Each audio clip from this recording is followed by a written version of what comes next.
Hello and welcome to our video looking at the upgrades, skills, favours and crew for the Imperial Navy. So let's jump straight into it here. The upgrades. So these, as you can see, all have an association.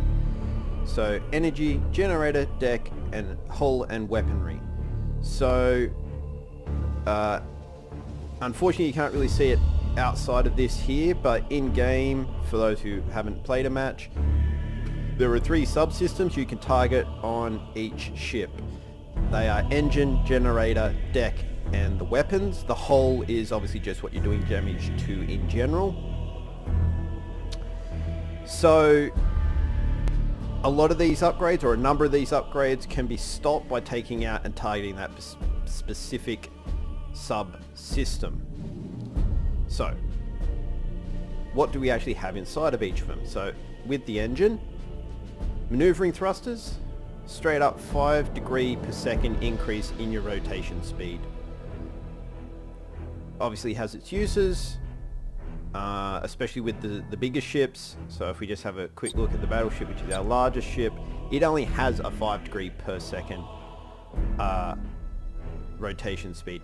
So yeah, as you can see, on the bigger ships can be quite useful. Then we have the Mezoa pattern drive. So increase in speed of 25, but if you do receive a critical hit taking out your engines, so that subsystem, it will deactivate all your special maneuvers, as well as you'll lose speed. You'll lose speed regardless if your engine's taken out, not just the loss of the 25 in this case. But yeah, that gets that extra penalty of your special maneuvers going. Efficient plasma thrusters. So your combustion gauge, again, for those who haven't played a game yet and actually looked in there, you will see that there is a gauge to do with your special maneuvers, and that depletes as you use them. This just increases that gauge by 25%, allowing you to use your full ahead full for longer, get more turns in, all that other good stuff that can be quite useful when microing your fleet. So emissions dissipator. Special maneuvers will not reveal the ship anymore. So you start off with your ship not cloaked, but it's just a blip, essentially like a radar blip. That's all the enemy can see until they move within visual range. If you use your special maneuvers, that will reveal your ship. It'll turn from a blip into the actual ship itself. Also, if you're using the special order running silent, which actually does stealth your ship, again, using a special order will still reveal it even with this running. This upgrade just prevents that from happening. So it can be quite useful if you're trying to sneak up on the enemy. I don't see the running silent used extensively enough, at least with Imperial Navy, for this to be overly useful. Generally speaking, you're going to be within visual range of the enemy anyhow, because you need to be within visual range for your weapons. So moving on to generator, we have navigational shields. So this is asteroid damage to the ship is negated. So on the randomly generated maps, you may have asteroid clusters. Traveling through these asteroid clusters do damage to your ship as you travel through them. This just prevents that damage. Not particularly useful on the larger ships, as you generally won't take enough damage to care. Unless you're actually already at low health. The smaller ships, I personally use it on the transporters, because it just essentially allows me to send my transporters on whatever line I like. I don't have to worry about terrain quite so much, and sometimes it can be useful. So you tuck, especially against the computer, who doesn't tend to do anything special when it comes to that sort of stuff and trying to avoid it. You can just send them straight through an asteroid field, and if they've got an escort ship following, it'll also go through that asteroid field. And especially for your smaller escort ships, a large asteroid field can take off quite a large chunk of their health.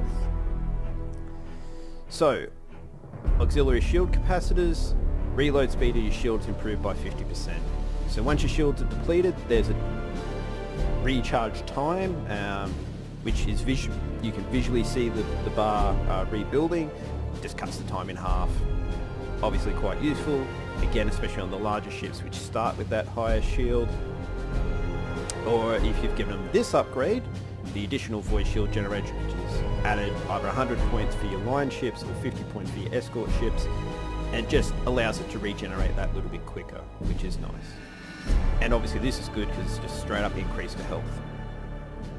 Right, so the Voss pattern void shield. So you have a 25% chance that the shield will just ignore the damage. Obviously this is quite useful, your shield will last longer with 25, in theory anyhow, 25% of all damage incoming being ignored. As it says there, the exception to this rule is that the disruption bomb, which we'll get to in the skills, that damage will not be denied. Right, moving on to deck. We have the improved auger array. So this increases your detection range by 2,500 units. Particularly useful on longer range ships. Also, I tend to use it on escort ships as I want them to act as a scouting force essentially. So I send them ahead of the rest of my fleet. They see the enemy. Once the enemy is seen, it's a lot easier to start prioritizing targets, selecting subsystems on the ships, all that sort of stuff. Just essentially gives me more time to do that. Right, Imperial Assassin. So adds a new critical damage, triggering a mutiny to lightning strikes. So in the previous video where I talked about the Imperial Navy in general, we went over boarding actions and lightning strikes and the critical damages that could be done from them. So this just adds another one to that, where you can have a mutiny. So this doesn't actually mean that they'll start to warp out. You'll just get the same action that if you were to execute an officer. So unfortunately I'm going to have to hope one happens when we run a game. And what is, you'll see that there's a debuff essentially. If you have a mutiny and execute the captain, there's still a debuff that applies to your ship, essentially decreasing accuracy, increasing the odds of another insubordinate captain and that sort of stuff. Right, so our advanced cogitator linkages. So our special orders, or the three of the special orders, it doesn't work for running silent, but for the three others, lock on, brace for impact and reload, they last 50% longer. This is obviously quite useful. The longer they're up versus their reload time or their cooldown time is obviously beneficial to you. And obviously, especially for lock on and brace for impact in particular, this is very good for just keeping up that damage or maintaining your damage mitigation. Right, so enhanced battle bridge. This is a very useful upgrade, defensively speaking at least. Although even then, offensively, as you can keep using your special orders even if the deck is destroyed. So if someone targets your subsystem, destroys your deck, you can still use all your special orders, which you normally wouldn't be able to do. Like I said, very good as a general upgrade to your ship. Alright, moving on to hull. So we have belt armor. So I like belt armor. Essentially, whatever the first critical damage is, so deck, weaponry, generator, or engine, it's just straight up ignored. You lose the belt armor instead, essentially. Like I said, just useful. You take a critical damage to one of those subsystems, it'll keep functioning. Extra turrets. Middling usefulness. So 3 additional defense turrets. Obviously they have their uses. Better chance of stopping Taurs, better chance of stopping ordnance, all the rest of that. Also, as you take damage to your ship, the amount of turrets you have reduces, so having 3 additional turrets to start with just means that even at lower health you should still be able to stop more damage incoming. I'm not really a big fan of using an upgrade point for this, as you obviously have limited numbers to use. But if you're regularly playing against another player, you have someone who you regularly play against, and maybe they're using a lot of ordnance or a lot of torps, and you're finding it that you need to defend against that a lot more, it might be useful. Fire protection system. So as previously stated, fire is something that does damage over time. Obviously the longer it lasts, the more damage it's going to do. So one of the ways of stopping fires is by using your emergency repairs. It just automatically cancels all fires and starts healing your ship, but that obviously has a cooldown. You may get a boarding action that starts a fire while you're still pretty much at full health, and you don't really want to use your emergency repairs straight off the bat like that.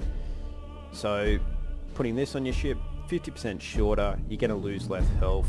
You can, if you're at that higher health and you don't want to use the emergency repairs, you won't take as much damage, and you can just sort of let it burn out.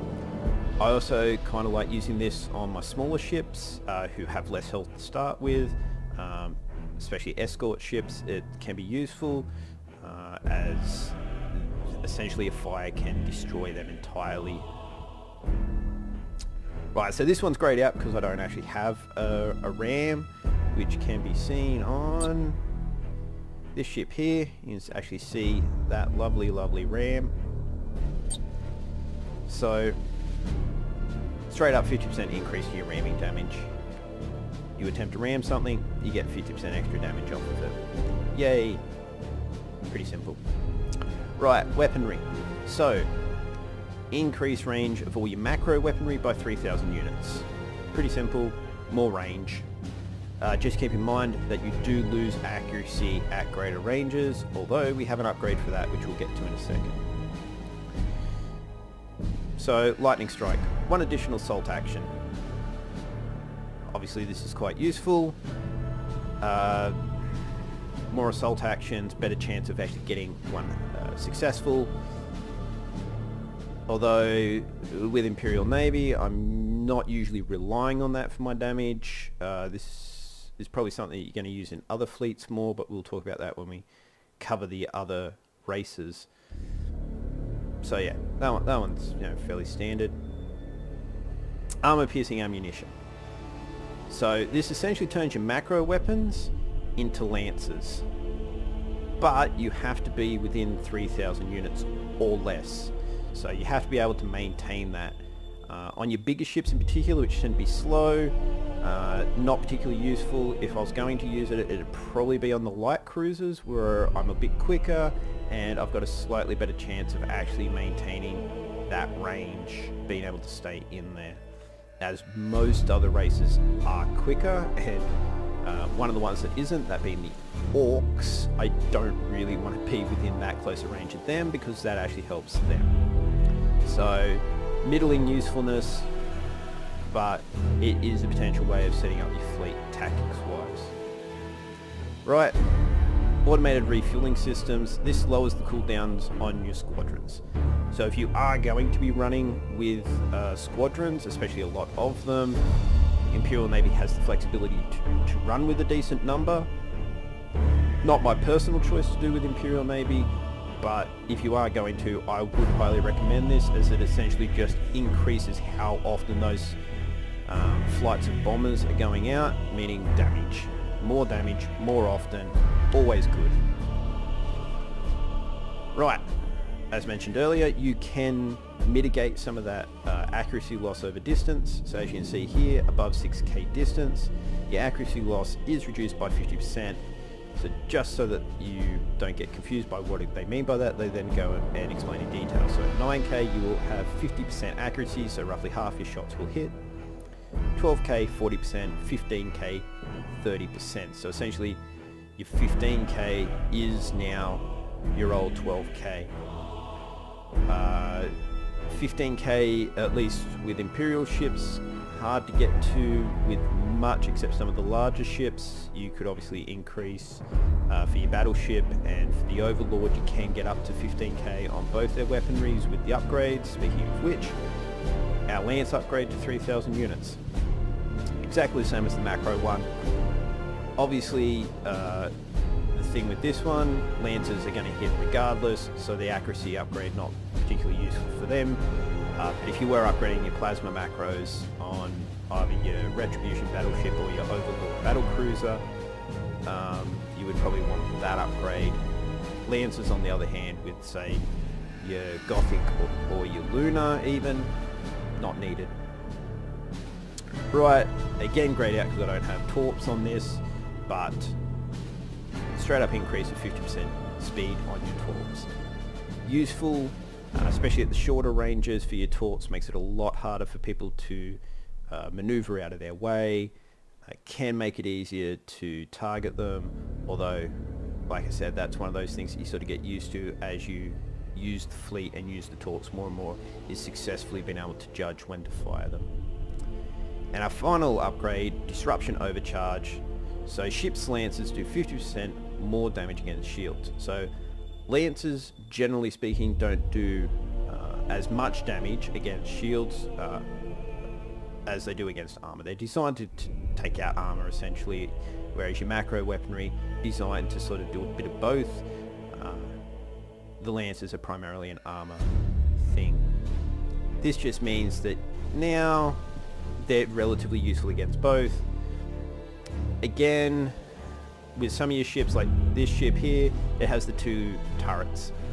I'm probably not going to bother spending an upgrade point just for that. Your Gothics, on the other hand, where their primary damage is coming from Lancers, because that's their primary weaponry, the upgrade's quite useful, and I'd probably take it for those sorts of ships. So that's our upgrades.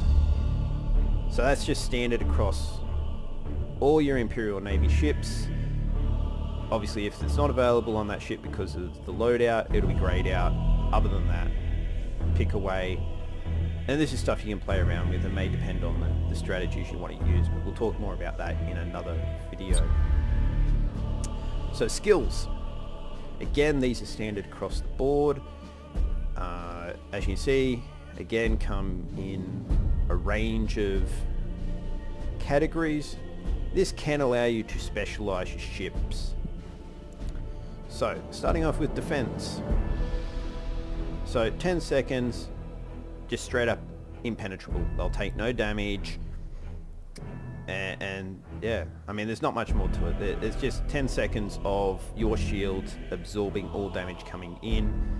If you can time it right with certain types of weapons that do large damage, you can essentially just tank it. It can be quite useful. Right, your emergency capacitors. So this is similar to the upgrade that increases your reload speed. So if you actually combine the two, you can get very high reload speed on your shields. Like it says there, 150% increase. So combined with the upgrade, which gave you a 50%, you can essentially get a 200% increase to recharge time, at least for those 10 seconds this is running. Now you'll notice these have an affiliation. In this case, these both have generator as their affiliation. That means if that subsystem is taken out, they'll no longer be usable. So that's going to work for all of these with their affiliation. That particular subsystem gets taken out, they won't be useful anymore. So, disruption bomb. So this was mentioned with one of the upgrades, the Voss pattern shield. So as you can see here, it can be teleported within a long range.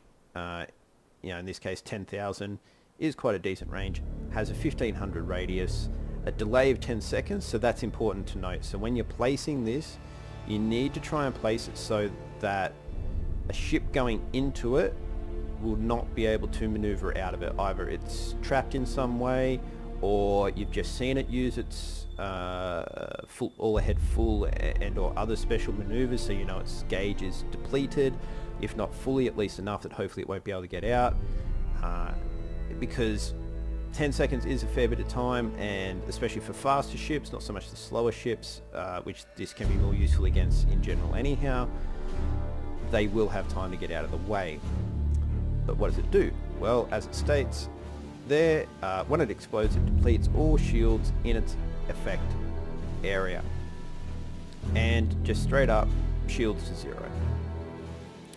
So like I said, you probably want to be using it more against the larger ships anyhow, as the larger ships have more shields to start with. It's just a quick way, you deplete all of its shields and you just go straight to damaging its hull.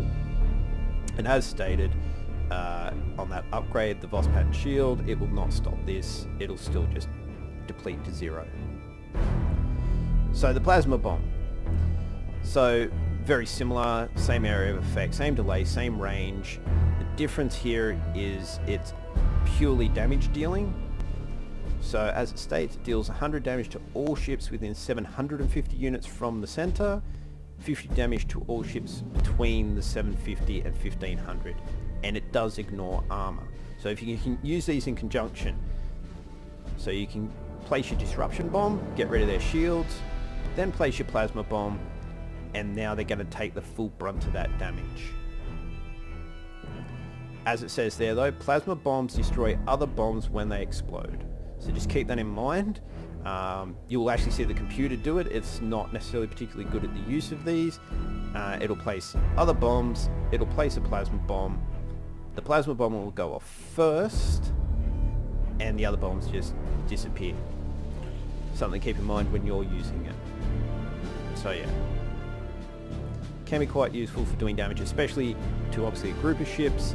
As we saw in previous video, escort ships do take more damage to area of effect, so they're essentially taking double the damage in both those cases. So if you can get escort ships caught in the middle of this with no shields, they're just going to die. Right, so Auger Disruptor. So every ship says medium range, so 7,500 is the radius for it, has their detection range reduced to 1,000 for a short time. So 25 seconds. Trust me, that can feel like a long 25 seconds when you're the one under its effects, especially as if they're using this in conjunction with then they start running silent, you essentially lose all sight of them, and 25 seconds can make quite a fair bit of difference where you can't see the enemy, or you've got to be essentially right on top of them to see them, and if they're faster than you and more maneuverable, you may not be able to get on top of them to be able to see them. So there's 25 seconds where they're shooting at you, you're not shooting at them. So yeah, just something to keep in mind. Can be very useful for that, and can be quite frustrating when used against you. And it's got the deck association. Right, so stasis bomb. So, pretty simple, quite a large area in this case with that 2,500 radius. Same 10-second range, this time a 15-second delay, 15-second duration. Does have quite a long cooldown, but that's because of its effect. So as you can see, slowing down everything by 86%, bit of a weird number, but it's quite a large slowdown. And as it says there, it slows down ships, it slows down ordnance, and it slows down torpedoes. It does also slow down macro weaponry, so what it doesn't slow down is lancers. Lancers will still go through at the same speed. There is a particular chaos tactic that relies on these quite heavily, and we'll discuss that in a future video. But is what this can allow you to do is you place a stasis bomb, followed by a disruption bomb, followed by your plasma bomb. Obviously you have to be quite good with how you place these, so you place that, you get them caught, and you go straight into a disruption with a very short delay before you place the plasma. Otherwise, obviously the disruption will wear off before they can explode, and yeah, essentially you can take out groups of ships this way, especially the escort ships. So support.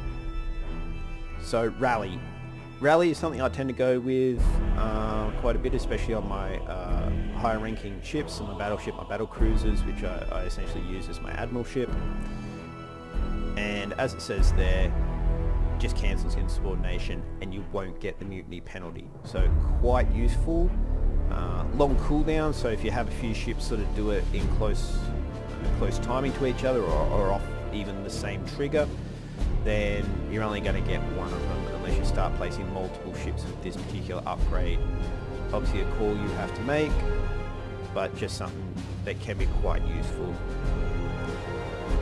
Right, Void Shield Transfer. So this is actually quite good because it instantly refills 100 points of shield, which for your light cruisers and your escort ships and such is their full shields. Give them back to them, assuming you haven't upgraded them. 5,000. A lot of the time your ships are going to be within 5,000 of each other. It's only got a 90-second cooldown, so it's a relatively short cooldown. And it doesn't take points off of the shield of the ship that's using it. It just straight up gives 100 points to whatever it's targeting. So this can be quite useful in keeping tanks going on those smaller ships that might be taking a bit of fire. Or they've been hit by a disruption bomb, and you can just straight up refill their shields back up to full. Right, Recon. So we have Recon Beacon. So as it states, it's a stationary device, detection range of 2,500 units around it, can be fixed on a ship without shield. So this can be quite useful in a number of cases. If you've got ships hiding in a gas cloud, place this in the middle of the gas cloud. Generally speaking, most gas clouds, you're going to be able to see the entire thing anyhow. So yay!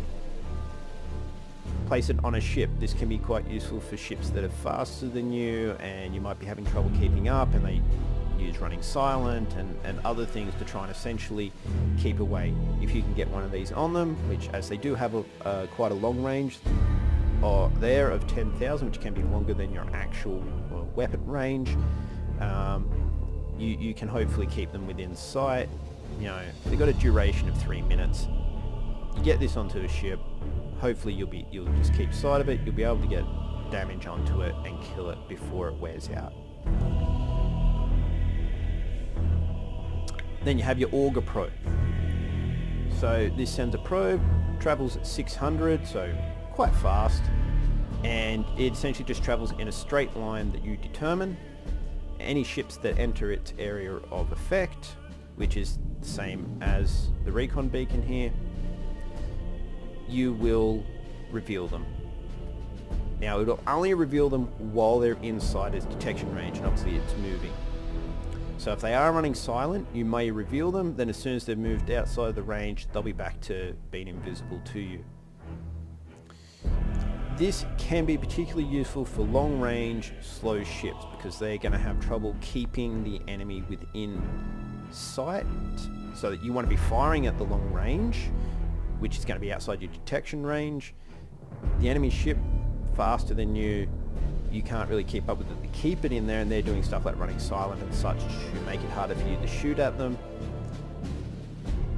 You send this towards them, they get seen, you can shoot at them.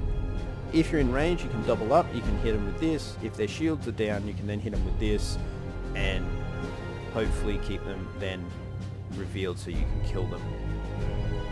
Right, our final one is maneuver. So micro warp jump. So this starts on cooldown because it is linked to your actual warp disengagement skill. So you'll have to wait 3 minutes before you can use it. Once it's available though, can be quite useful, especially for your larger, slower ships. I tend to fit my battleships with it in particular. As it says there, teleport and reorientate. So as you select where to put it, you can have it face whatever direction you want.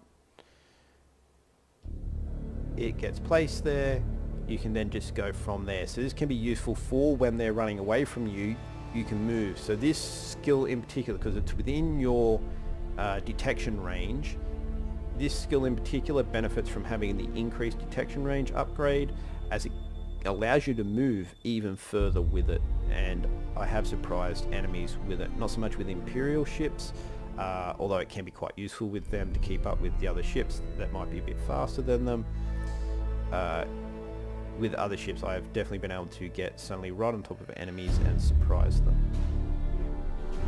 Right, and then you have your enhanced induction cells. So instant replenishment of your maneuver gauge. Again, can be more useful on slower ships where you might be using your all ahead full a lot more to try and keep up with other ships, whether they be your own ships, so you're sort of staying with your fleet, or trying to catch up to enemy ships. Fairly simple, that one. Right, onto our favours. So we have 4. You can only place one of these on a ship at a time. So we have Inquisition. What does the Inquisition give us? A special note on the cost of them. The bigger the hull, the bigger the cost. Actually, let's just do a quick look at that so you can see. Light cruisers, it'll cost you 200. Cruisers will cost you 400. Battle cruisers will cost you 800. And battleships will cost you 1600. So, what do we get?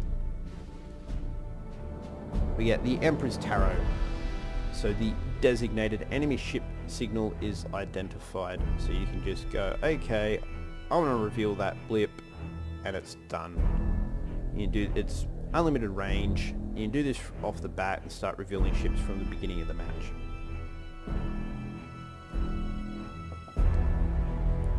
Our second upgrade, Inquisitorial Suite. Yeah, I know, can't pronounce it. Anyhow, what does it actually do for you? Well, it gives you 1 free crew point. We'll go through crew in a second. As you can see, this can be quite useful. Adeptus Mechanicus. Omnisire.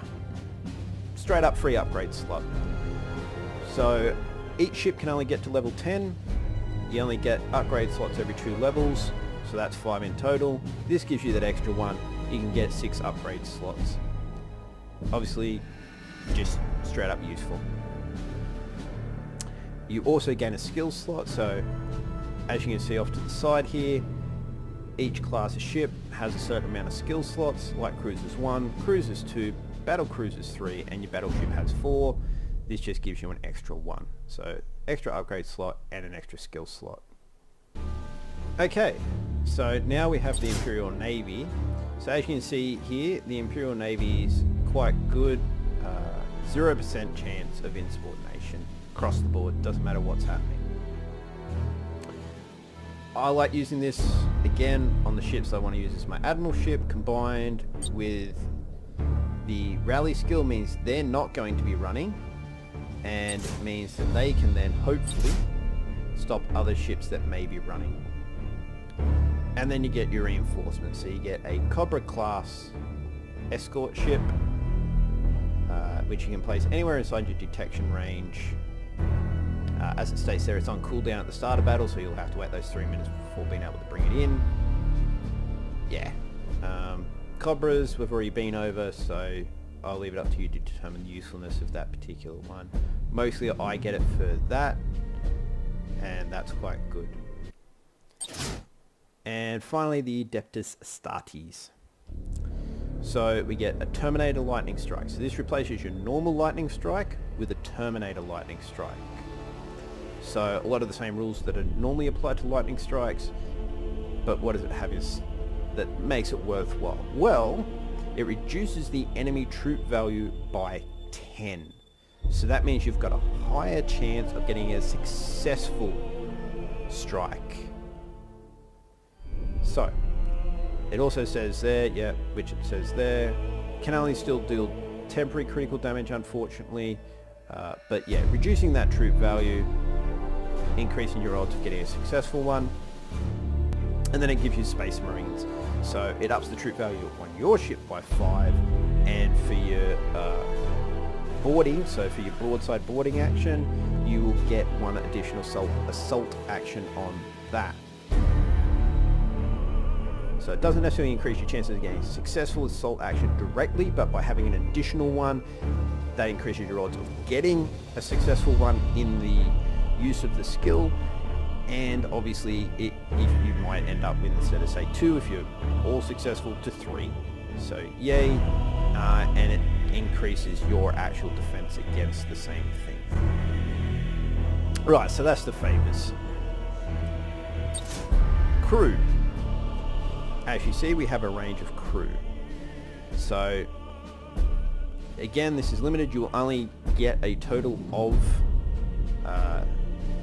9 of these as you start at level 1 and you don't have a crew point. So by the end of it, you'll have 9 crew points that you can spend. So that favour that gave you an additional one just means these all get 1. So it can be quite useful. So what does the Commissar do for you? So, as you would expect from the law, the Commissar reduces your chance of insubordination. So it's 10% per level for the whole integrity, 2% for the line ship loss, and 1% for the escort ship loss. So you can obviously end up with a total of 3 points in this if you want. So if we just go back to the stats for a second and have a look at our loyalty, you'll see that actually reduces your chance of insubordination with all 3 points put into it to 0%. For everything except line ship loss. So for your hull integrity, it will get to 0, and for your escort ship, it'll get to 0. It halves your chances with your line ship loss. So quite good. So your navigator. So if you attempt to retreat during a battle, as it says there, base default chance of getting lost in the warp is 45%. It reduces that chance by 15% per level and reduces the delay of the disengagement by 2.5 seconds per level. So for those of you who can't remember, there is a 15-second delay, so again you will halve that by putting all points into your navigator, all 3 points into the navigator that is possible, and you will get rid of your chance of getting lost in the warp. Tech Priest, so increases the efficiency of your emergency repairs by 0.3 points per second, so you don't quite get to a full 2 points, you'll get to 1.9 points if you have all points put into this, including what you get with your normal base emergency repairs. Master Gunner. Straight up 25% critical chance for your lancers and macro weapons. Quite useful, I find. Just better chance of getting critical, always good. Ratings. So, maybe not quite the picture I would have gone with, but this is your troops. Straight up 3-point increase per level, better defense against boarding actions essentially. Servitors, 4% per level decrease in the cooldown of your skills. This includes special orders, this includes your skills here, any favors that have some sort of cooldown stuff like your Imperial Navy with the reinforcements, or your Inquisition with the Tarot. All these things get reduced cooldown from your servitors. Again, a very generally useful skill as crew to put points into. And finally, for ones that have ordnance, you will get a squadron sergeant. So as you can see here, that's a 10% per level chance to avoid destruction when hit. So 30%, quite decent, not quite a third, can be useful. And as it says there, it does work with other ways of avoiding destruction, which as we've just been through everything, you see Imperial Navy doesn't have, but that's just the general description given for all these, and that's something to note. The name may change, but every single one of these crew and the benefits they give are exactly the same across the board for all races. It's all they do is change the name and change the picture to be something that's appropriate to that race. If you ever do want to change how your points are put in, it's going to cost you 100 renown, and that's just going to refund all your points, and you can go back in and place them however you like. So there it is. There's a look at our upgrades, skills, favors, and crew. Hope this has been informative for you, and we will be attempting to do one on very general and basic tactics, sort of just beginner stuff, so you get to learn how to use the fleet in question. In this case, it'll be Imperial Navy. Thank you very much for joining me for this.